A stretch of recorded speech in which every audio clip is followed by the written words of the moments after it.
Shalom Obracha, nous poursuivons aujourd'hui avec la 8e Mishnah du 8e Pérek de Masechet Yoma.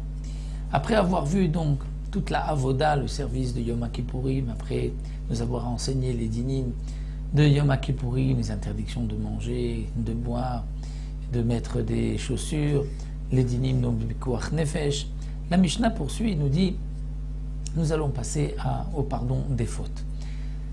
Il y a, nous dit la Mishnah, un korban chatat ve'asham vadai mechaprim. C'est-à-dire que lorsque quelqu'un a transgressé, comme c'est marqué dans la Torah, quelqu'un qui a transgressé volontairement, il est puni par parfois des coups, parfois la peine de mort, parfois karet, parfois habité chamin et parfois par le beddin. Ça dépend des averot comme c'est marqué dans la Torah. Mais si quelqu'un a fauté sans faire exprès, il doit se faire pardonner, même si c'était sans faire exprès. Quelqu'un qui a transgressé Shabbat sans faire exprès, il a oublié qu'aujourd'hui c'était Shabbat, ou il ne savait pas que cette mélacha était interdite, il devra apporter un korban khatat. Son korban khatat, son sacrifice à l'époque du Beth Amikdash, lui pardonner de cette faute-là. De même à Hacham Vadaï, il y a des averot pour lesquels, si quelqu'un a volé, on lui a dit ensuite tu as volé, il a dit je jure que j'ai pas volé, ensuite il avoue qu'il a volé, il devra apporter un korban Hacham. Ou bien Hacham Meilot, il a profané quelque chose appartenant au Beth Amikdash, il en a profité, il doit apporter un korban Hacham. Donc le korban Khatat et le korban Hacham Vadaï, parce qu'il y a un Hacham Talouy, Hacham Vadaï, c'est-à-dire lorsqu'il a fait une faute pour laquelle il apporte ce korban appelé Hacham Vadaï, c'est sûr, eh bien, il aura une kapara, mais bien sûr, nous dit le Barthénora, avec la teshuva, c'est-à-dire il doit se repentir, faire teshuva. Le Tana n'avait pas besoin de le préciser parce que si quelqu'un amène un korban khatat ou un korban hacham, c'est qu'il fait teshuva. S'il ne regrettait pas, il n'apporterait pas son korban. Donc le korban khatat et hacham apporte le pardon. Mita veyom kippourim mechaprim im teshuva. La mort et le jour de Kippour pardonnent aussi avec la teshuva. La teshuva, elle, mechaperet, pardonne à la verot kalot sur les fautes qui sont légères. Qu'est-ce que ça veut dire les fautes légères? Al-aseh va l'otase. Sur un commandement positif ou un commandement négatif, c'est là que la teshuva va pardonner.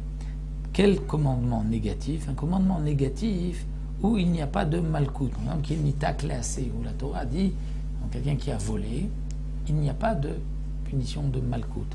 Donc s'il fait teshuva, bien sûr il devra rendre ce qu'il a volé, la teshuva lui pardonne. De même, quelqu'un qui a transgressé un commandement positif, il n'a pas mis des téphilines un jour, il n'a pas écouté le shofar, il n'a pas pris le lulav, il n'a pas mis de tzitzit à son habit, il n'a pas fait de birkat Amazon, c'est une transgression d'un mitzvah tassé, d'un commandement positif, la teshuva lui pardonne. Pour ala chamurot, c'est-à-dire pour les fautes chamurot, où il y a donc même malkout, donc toute transgression de la Torah, une transgression de la Torah qui est punie par malkout ou bien par mita, donc itola tchiavo yom kippurim v'ichaper. Donc une avera pour laquelle chamurot, c'est-à-dire il y a une punition de malkout, il a fait teshuva, alors dans ce cas-là, il attendra Yom Kippourim, la teshuva suspend, c'est-à-dire il n'aura pas de souffrance, et Yom Kippourim lui pardonnera.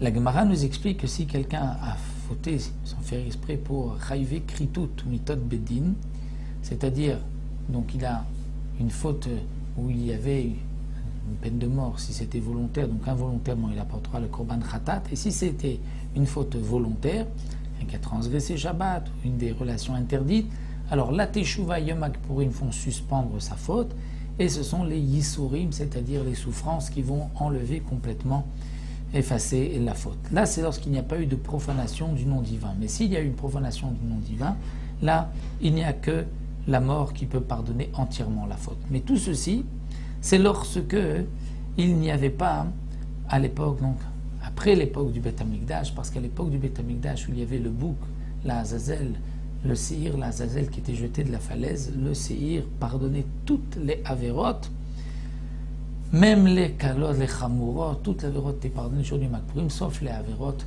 d'un homme vis-à-vis de son prochain. Ces avérotes-là ne sont pas pardonnées Yom Kippourim, et ne sont pas pardonnés donc par le Sir Amishtaler. Donc on fait une différence, comme nous explique le Barthénour. À l'époque du Beth Amikdash, le bouc pardonnait toutes les fautes de l'homme vis-à-vis de son créateur. Mais l'homme vis-à-vis de son prochain, là il fallait demander pardon à son prochain, comme nous le verrons dans la prochaine Mishnah. Une fois qu'il n'y a plus de Beth Amikdash a été détruit, là nous avons les Arba Chiloke Kapara, c'est-à-dire que celui qui a fait une faute, commandement positif, s'il fait Teshuvah, il est pardonné. Un commandement négatif, où il y a donc Malkout, là c'est Yom Kippourim qui pardonnera avec la Teshuvah.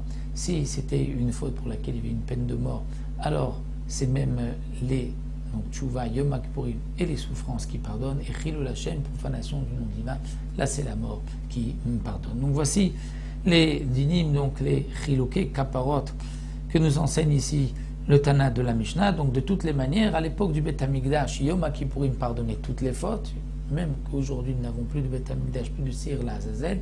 Yom Kippourim sert pour les fautes kalot, donc chamurot, c'est-à-dire lorsqu'il n'y a que malkout, et aussi pour suspendre avant les yisurim, les souffrances, pour les fautes très graves. Alors, il est bon de rappeler ce que nous dit Rabbeinu Yonah.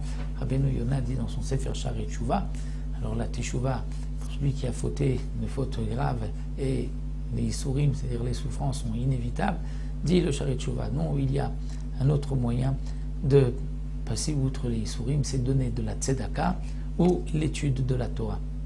La peine qu'on se donnera dans l'étude de la Torah pardonnera aussi donc toutes nos fautes. Donc voici pour cette 8e Mishnah. On terminera avec la dernière Mishnah du Pérek et de la Masechet Yoma Be'ezrat Hashem.